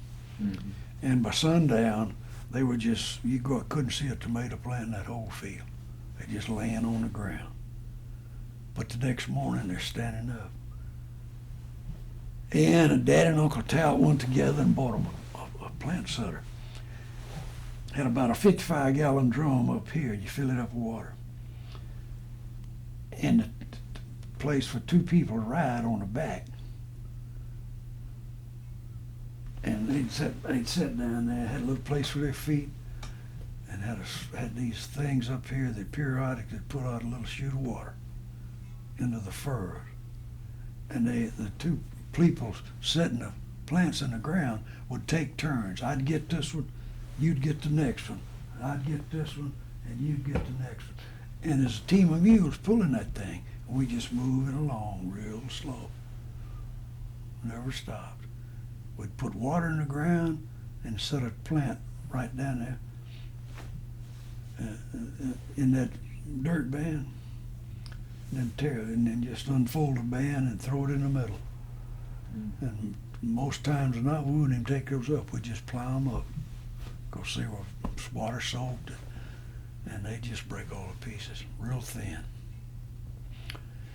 And they'd use that potato setter, but then they didn't use that, but I don't think but 1 year. And it was hard sitting on there all humpered over. Your butt about that high off the ground, your feet above your butt, and you up there trying to work. It was just always terrible. So we went back to the old way, and getting down on your knees with a dibbler. I just had my moves, you know. And when I'm putting this one in the ground, and when I turn the dirt loose and pull it back, this hand reached for the next plant. Then I hit my fist on that and packed the dirt. When I moved to the next one, just repeated it. I'd go all the way down that road and never look up. And my dad and I, we were cool. But he got on me one day. He says, "Keith, you put these the right distance. This is what we want right here." Of course, I'd put one here and one here and one. He got a little bit provoked at me. He said, "Can't you do better than that?" I said, "I don't know, I guess." So I got to train my mind where to put that plant. just where I wanted it to go, and it put them about that far apart. These are cabbage plants. Tomato plants went in this fur, in that dirt band that threw that out. Mm-hmm. Sweet potatoes, you set the same way. We grew those. We'd fix a sweet potato hotbed, just like we fixed the others, except we just screened the dirt in there and level it out. And then we would have, before we put the dirt in there, we'd put the seed plant potatoes in the bed. We laid them in there like bananas, just in a row, through that whole bed. Took a lot of potatoes. And each one of those potatoes in that good soil, and we've dug a pond down there just to have water to water these beds with. And we had a big old slide. We'd put about 3 or 4 55-gallon drums on it. And we got to pulling it with a tractor when we got the rubber tires, because the steel wheels, they just tear up everything. Pull it down in, somebody get out in the pond and would use 5-gallon buckets. Hand me a bucket, or I'd get in the pond, hand it up and fill these barrels up and go up there, and we had sprinkling cans. You still use them around the house. And we would put the water on those plants. So that it was tedious. It was hard work. Never ended. Because all the crops grew in a sequence. Mm-hmm. First crop we had in the spring was strawberries. And we hauled pickers out of Humboldt by the truckload to come out there and pick our strawberries. We paid them 1.5 to 2 cents a quart to pick them. We'd give out tickets when they bring them to the packing shed, and that's another job that Mother did in that packing shed, is packing strawberries. But she was in the shade, in a shed with a roof over it, and she looked after the pack shed, we called it. And when I grew up to it, I was a field boss. I'd go out in the field and just walk around. We'd have 50, 60 pickers strung out across that strawberry patch. And they had carriers that carried 8 quarts. They were about this long with a handle in the middle. I'm sure you've seen them. 4 empty quarts over and 4 quarts over here. And they'd pick them in the field. When they got that full, they'd take it to the shed, set it on a bench up there on the work platform, and they'd give them a ticket for 8 quarts. We had little chips, we call it, with 1, 2, 3, 4, 5, 6, 7, 8. If they had 8 quarts, we'd give them one with 8 stamped on it. And that's how we paid them. They'd keep the tickets, turn them into us, I'd count them, and pay them according to the quarts they'd picked. Another tedious affair. And I remember one year, I don't remember what year it was, but strawberries, everybody tried to be the first one to get a crop in to the market, because that's when the prices were the highest. And as the crop got voluptuous, more and more price kept coming down. Plus the quality of the fruit, or whatever we had, it deteriorated too. Or the strawberry, depending on how much rain we'd gotten and all that. If it rained too much, they get water soaked. If it didn't rain enough, they wouldn't grow, they wouldn't ripen, they just sat there. So we were 100% dependent on the weather in truck farming. We had to have moisture. And we'd pray for rain. Oh Lord, let it come. We'd look for a thunderhead, it might be 40 miles away. We'd pray, send it our way, Lord. Just water everybody down between us and send it our way. And dust flying in our fields. We were entirely at the mercy of the weather with everything we did. And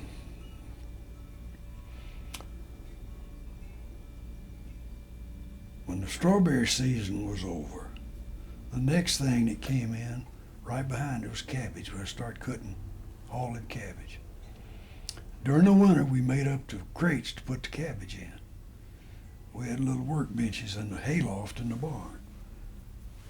Stripped the lumber and set this ends of where they're supposed to be. Then put the slats up there and 2 head nails in each slat on each end. Put 3 on that side, turn it over, 3 on the other side, then turn it and put 2 on the bottom. And my first job was stacking those things. One of my first jobs. That along with carrying wood, pumping water. And then I graduated up to milking cows. When Ralph and Russell both were gone, man, I'd hate to pile out of that bed at 4 o'clock in the morning. But I'd be in the barn, and after 1933, we had electricity in our barn. We got electricity in our house, TVA. And I'd go out to that barn, and I'd feed the hogs, feed the mules and horses. Cows had feed and up in their bay all the time. They'd eat when they wanted to during the night. And I'd feed all of them, then I'd milk the cows. I had 3 or 4 milk cows. I'd milk them while Mother and Daddy fixed breakfast.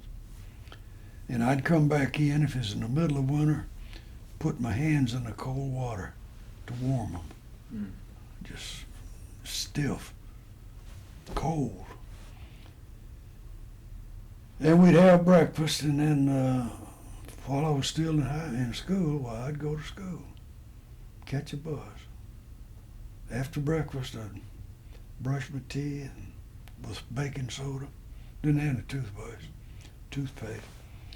With baking soda and no gargle, nothing, you know. And my neighbor, Willie Sanford, used to put alcohol on his face after he'd shave. He'd come out smelling loud, that old wood alcohol, for shaving lotion. What did you usually have for breakfast? Huh? What did you usually have for breakfast? Always hot biscuit that Mother made from scratch that morning. Either ham, shoulder, or sausage. We didn't have bacon. That was restaurant stuff. I mean, we had Midland meat, we called it, which was pork sides that we just slice off and cook, and that was our bacon. Or we might take it to the market and let them slice it on their meat slicer. And we take it back home, and we had a refrigerator out on the back porch. Took a bracing bit and drilled a hole in the floor where it could drain as ice melted. Because it sat outside and it stayed a long time. Old wood ice box. And the iceman come around about twice a week. We'd buy, I think, 100. And by the time he got to us, a 100-pound block of ice was probably down to 75 pounds melting. And he had a tarpaulin over it, of course, and that helped, but it didn't.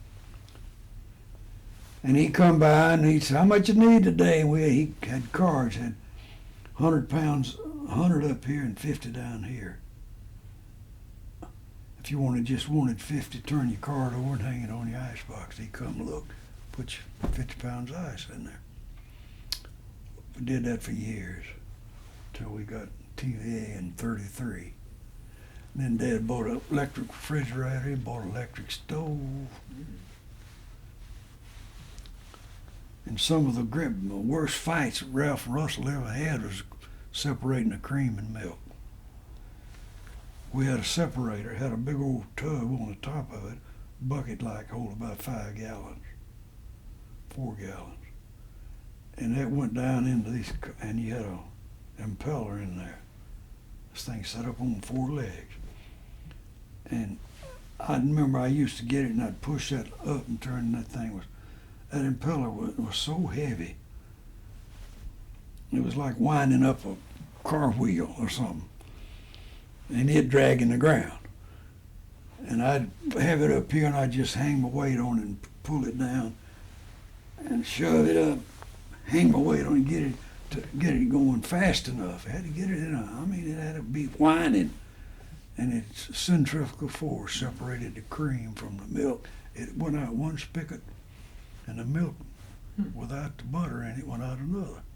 And that's what we call our separator, milk separator. And I guess everybody up and down the road had one. And that's the way they got their milk and butter, cheese, you know, from dairy products. We didn't buy any of that stuff. Couldn't. Nobody had no money. Mm-hmm. And so we had to be kind of self-sufficient, you know. And we were trained that way, to be savings, do your job, do it right, and don't loaf on the job. And by example, they taught us, you don't cheat, you don't lie, you don't curse. And the only thing I ever heard my dad say, that old Fordson tractor we had, you had to crank it on gasoline and switch it off on kerosene. And that was before the days. It was made by Ford, and it had a cast iron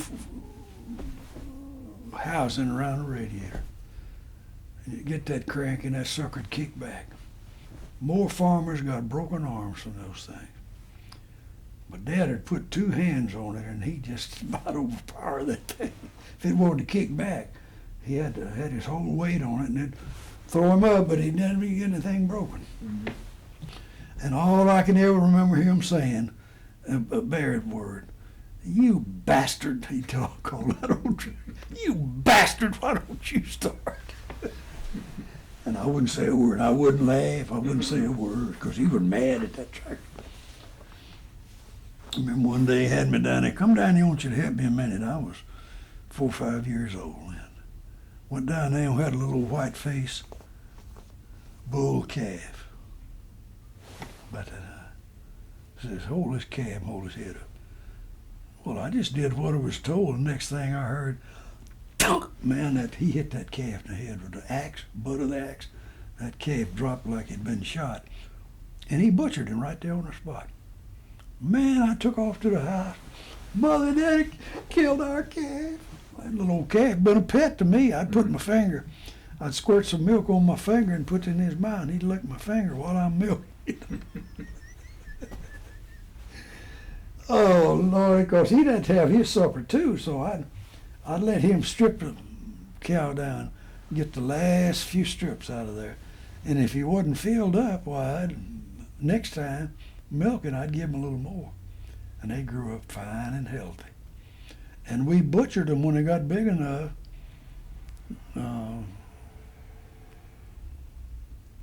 I forget whether we butchered the bulls or the females. All of them, I guess. We killed our own meat.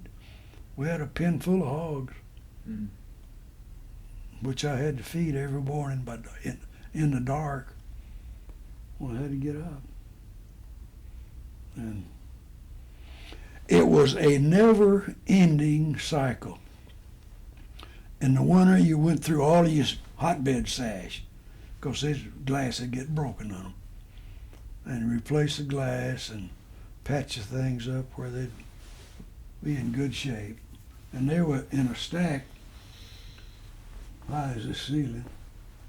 And we had about 3 or 4 stacks of them. And we'd get down in that big shed on a cold day. No heat, but we'd shut the doors and we'd rework those sacks and get them ready to put on the hotbed when the time came. And that was a several days job to go through all of those and re-putty the new glass in there. Where the old putty had come out, we'd put new putty there. So the sash was just a plate of glass with a frame around it? No, it was like a window. Okay. And the glass in there were,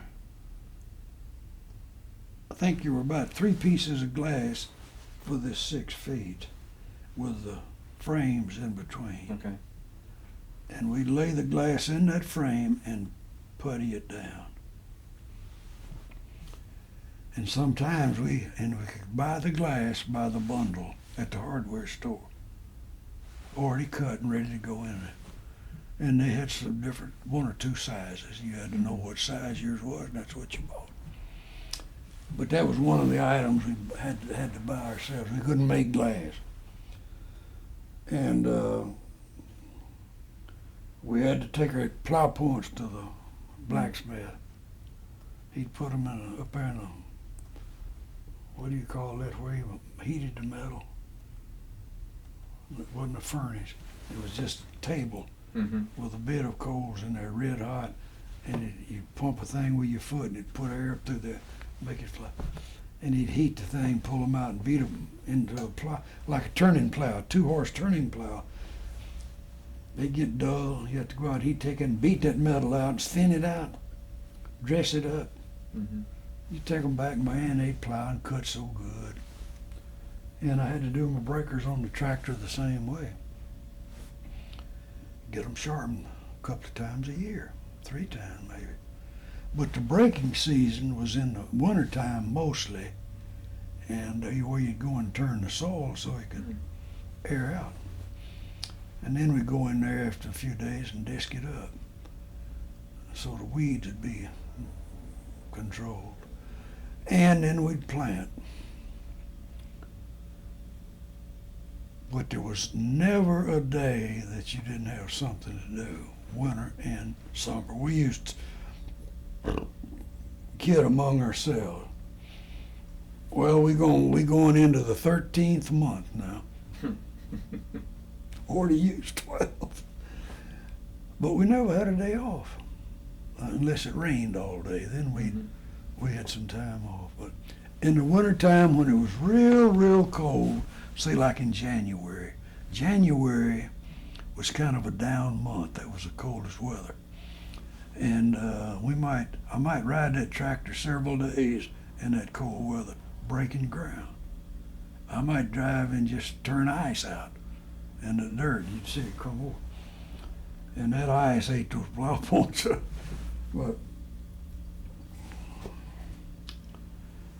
And we put in that about 40 acres of cotton and 80 acres of corn in 1937 on 3 different farms. And wasn't a mule in there except to plant it. I went in there with a single tractor, day after day after day. Daddy'd bring me my lunch, bring me another 5-gallon can of fuel, and he'd fill up the tractor, pour that fuel in there, enough to fix us a day, and to get me home at night, and then he'd drive a tractor while I ate lunch, sitting out there on the ground, or on a stump somewhere. Mm-hmm. Never stopped. It was day to sun up to sundown work. And we started before sunup. Dad got up 4 o'clock every morning, 4:30. If he was in the bed at 6 o'clock, he was sick. Because he was generally, until I got big enough to do it and do it right, he was a fire maker. Mm. And we had grates. In our bedroom we had a grate, in the living room we had a grate. And then the dining room and the other bedroom, Mother and Daddy's bedroom, didn't have any heat on. And kitchen stove burned wood, and it got hot, and it heated up at the end of that. And we ate in the kitchen or in the dining room. Most of the time, the dining room, when you had 9 around the table, you had to have a table. And there were 7 kids and Mother and Daddy, 9 of us. And it was a circus. It was a circus. And the values I got from all of that still serve me well today. That is, be honest with people and don't cuss with, you rip out something now and then, but like my daddy talking to that tractor. But I never heard him say damn, hell, or anything. Never. He cussed that tractor though. If it kicked back and hit him on the leg or hurt his elbow, you bastard, whang that big old heavy crank across that radiator, couldn't break it. Oh, he was funny. I didn't dare laugh. He might have ring it around my head if I had. My dad could go that quick and get over it that quick. It was amazing. He had a turn. Yeah, he had a bad, he'd get mad at that tractor. And I could understand that because then we had a farm. That was a old Fordson tractor, had wide front wheels, steel wheels on all the way around. Whole thing steel. Steel steering wheel. You couldn't turn it around on an acre in the field. It just slide. You go like a big circle. Then we got rid of that thing and got us a farmall, which had the narrow front wheels for cultivation. Go in the middle, and your cultivators on each side of the motor and on there and on the back. But we didn't have cultivators for that farmall. And we didn't even have a tractor there for a year or two. We used old Herbert's tractor. Then in '37, Alice Chalmers came out with tractors were coming out with rubber tires. And I just thought, we're done. You can't pull anything with a tire on a field. So Ralph came in one day. He'd been down in the bottom plowing. He came in on that tractor. It was after dark time he got home. And I met him out there at the big shed. I said, Ralph, does this thing have any power? He said, oh, yeah. It got more than steel wheels. Really? I didn't believe him.